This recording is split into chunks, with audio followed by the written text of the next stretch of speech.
Hello friends, how are you all? Welcome to Nimalan Mithran life style. இன்னைக்கு நம்ம எங்கே போயிட்டு இருக்கோம்னா, கன்னியாகுமரி டிஸ்ட்ரிக்ட்லேருந்து ஒரு 58 கிலோமீட்டர் டிஸ்டன்ஸில் பேச்சுப்பாறை டேம்னு சொல்லிட்டு அங்கே தான் போயிட்டுருக்கோம். அங்கேருந்து 1 கிலோமீட்டர் டிஸ்டன்ஸில் ஒரு அழகான ஒரு பியூட்டிஃபுல்லான லேக் ஒன்று இருக்குது. ஆல்ரெடி திருப்பரப்பு வாட்டர் ஃபால்ஸ் போயிட்டு அதுக்கப்புறமா இங்கே இந்த லேக் வரோம். நாங்கள் அந்த வீடியோ ஆல்ரெடி அப்லோட் பண்ணியிருக்கேன். அதை பார்க்காதவங்க கண்டிப்பாக போய் மிஸ் பண்ணாமல் பாருங்கள். ஆஸ் யூஷுவல் போகிற வழியெல்லாம் சீனரி ரொம்பவே நல்லா இருந்தது. எல்லாம் அந்த கத்தாழை மாதிரி இருக்கிறது எல்லாமே அன்னாசி செடிங்க. நாங்கள் இப்போது டேம் கிட்ட வந்துட்டோம். அதையும் சாப்பாடுக்கு நாங்கள் லெமன் சாதமும் கொஞ்சம் துவையிலும் அரைச்சி எடுத்துகிட்டு வந்திருந்தோம் வீட்டிலேருந்தே. இங்கே பஜ்ஜி மட்டும் வாங்கிக்கிட்டு நாங்கள் சாப்பிட ஆரம்பிச்சிட்டோம். அப்படியே நின்றுட்டு எல்லாருமே சாப்பிட ஆரம்பிச்சிட்டோம்.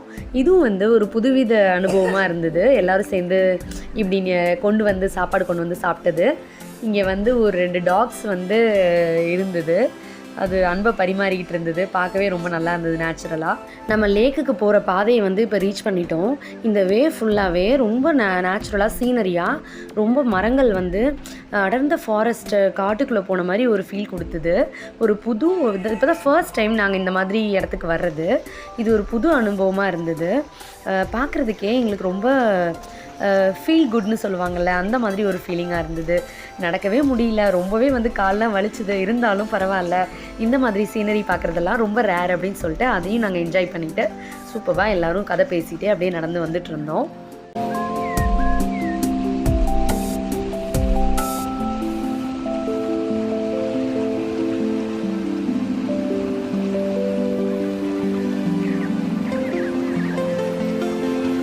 மாதிரி ஃபாரஸ்ட்குள்ளே நடந்த அனுபவம் எத்தனை பேருக்கு இருக்குது அப்படிங்கிறத கண்டிப்பாக மறக்காமல் கமெண்ட்டில் சொல்லுங்கள். ரொம்பவே நல்லா இருந்ததுங்க. இந்த எக்ஸ்பீரியன்ஸ் சொல்லவே முடியாது. அதுவும் ஃபேமிலியோடு வந்தனால தான் இது இவ்வளோ மறக்க முடியாத ஒரு ட்ரிப்பாக மாறிச்சு. வாங்க இங்கே பாருங்கள், எவ்வளோ அழகாக இருக்குது இந்த இடம். என்னால் வார்த்தையால் சொல்லவே முடியல. அவ்வளோ நல்லா ஃபீல் பண்ணோம். ரொம்ப ஹாப்பியாக ஃபீல் பண்ணோம். இந்த இடத்துக்குள்ளே வந்தோடனையும் ஏதோ ஒரு தீவுக்குள்ளே வந்த மாதிரி ஒரு ஃபீலிங்காக இருந்தது. எப்படியும் நாங்கள் ஒரு 1/2 கிலோமீட்டர் கடந்து தான் வந்திருக்கோம். இருந்தாலும் அந்த வழி எதுவுமே எங்களுக்கு இப்போ தெரியல. இந்த ஒரு ஃபீலிங்க்கு அது எவ்வளோ வழி இருந்தாலும் பரவாயில்ல.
நம்ம இப்போ போட்டில் ஏறிட்டோங்க. போட்டிங் போயிட்டுருக்கோம். இடம் பாருங்கள், எவ்வளோ சீனரியாக சுற்றி வாட்டரு ரொம்பவே நல்லா இருந்தது ரசிக்கிற மாதிரி.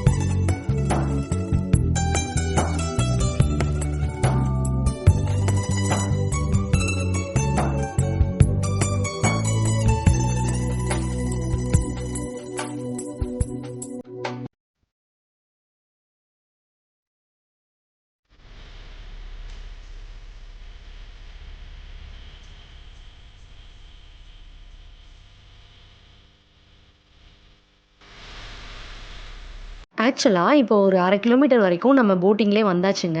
இங்கே வந்து பார்த்தீங்கன்னா, ஒரு தீவு மாதிரி ஒரு பிளேஸ் இருந்தது. இங்கே நிறைய வந்து பழங்குடியின மக்கள் வந்து வாழ்ந்துட்டுருக்காங்க. இங்கே வந்து சொல்லப்போனால் லைட் ஃபெசிலிட்டிஸ் கூட கிடையாதுங்க. கரண்ட்டே இங்கே சுத்தமாக கிடையாது. இங்கே இருக்க மக்கள் வந்து ரொம்பவே கஷ்டப்படுறாங்கங்க. குழந்தைங்களாம் ஸ்கூல் கூட போக முடியாமல் இந்த போட்டிங்கில் தான் வந்து வெளியில் டவுனுக்கு வந்து ஸ்கூலுக்கு போகணும். அவங்களுக்குலாம் ரொம்ப டைம் ஆகும் அப்படிங்கிற மாதிரிலாம் சொல்லிட்டு இருந்தாங்க. அதை கேட்டப்போ எங்களுக்கே ரொம்ப கஷ்டமாக இருந்ததுங்க. ஒரு நாள் கரண்ட் போயிட்டாலே நமக்குலாம் எவ்வளோ கஷ்டமாக இருக்குது. இவங்க எப்படி சமாளிக்கிறாங்க அப்படிங்கிறதே தெரியல. மழை வந்தால் இந்த இடம்லாம் ஃபுல்லாகவே தண்ணியால் ரொம்பிடுமா. அவங்க வந்து வெளியிலே கூட அந்த போட்டிங் கூட போக முடியாதுன்னு சொல்கிறாங்க. கவர்மெண்ட் இதுக்கு ஏதாவது ஒரு ஸ்டெப் எடுத்தால் கூட நல்லாயிருக்கும்னு அப்போ எங்களுக்கு தோணுச்சுங்க நிஜமாவே. இங்கே பார்த்தீங்கன்னா வீடெல்லாம் ரொம்ப குடிசை வீடாக குட்டி குட்டியாக இருந்தது. எப்படி அந்த வீட்டுக்குள்ளே இருக்காங்க அப்படிங்கிறது கூட தெரியல. எந்த அளவுக்கு இந்த இடத்த ரசிச்சுட்டு நாங்கள் வர்றப்போ வந்துட்டு இருந்தோமோ அந்த அளவுக்கு இங்கே வந்தோடனே கொஞ்சம் மனசு பாரமாயிடுச்சுங்க. அப்புறம் இங்கே வந்து ஆரஞ்சு பழம் மாதிரி ஒரு ஃப்ரூட் இருந்தது ஒரு மரத்தில். கீழேயே நிறைய காய்ச்சி தொங்கிட்டு இருந்தது.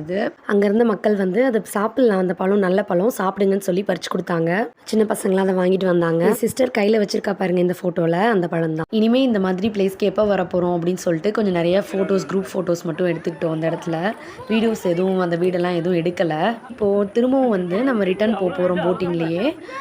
1/2 கிலோமீட்டர் திரும்பவும் நம்ம எப்படி வந்தோமோ அதே பாதையில் நம்ம வெளியில் போக போகிறோம்.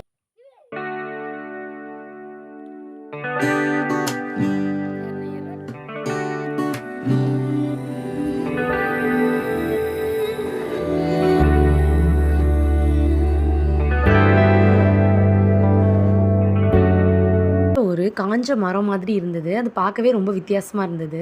அங்கே வந்து காக்கா மாதிரி ஒரு பறவை வந்து உட்கார்ந்தது. அது காக்கா கிடையாது. பழைய காலத்தில் இந்த ஆந்தெல்லாம் இருக்கும்ல கருகருன்ட்டு, அந்த மாதிரி இருந்தது பறவை. பார்க்க ரொம்ப வித்தியாசமாக இருந்தது. சூரியன் வந்து இப்போ மறையிற ஸ்டேஜுக்கு வந்துருச்சு. இந்த சீனரி பார்க்குறதுக்கு ரொம்ப ப்ளஸ்.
இந்த மாதிரி இடத்துக்குலாம் வரும்போது கண்டிப்பாக நம்ம மனசு ரிலாக்ஸ் ஆகிடுதுங்க. வீட்டுக்கு போகணுன்னு என்னதான் பழையபடி நமக்கு எல்லா பிரச்சனைகளும் இருந்தாலும் இந்த நிமிஷம் இங்கே நாங்கள் ஹாப்பியாக இருந்தோங்க. ரொம்ப இருட்டுற வரைக்கும் இங்கே இருக்க முடியாது. ஸோ நாங்கள் அப்படியே கிளம்பிட்டோம். ரொம்ப இருட்டுனா இங்கே கொஞ்சம் விலங்குகள்லாம் வருங்கிற மாதிரி கேள்விப்பட்டோம். இந்த அழகான ட்ரிப்பை உங்கள் கூட பகிர்ந்துக்கிட்டது ரொம்ப சந்தோஷங்க.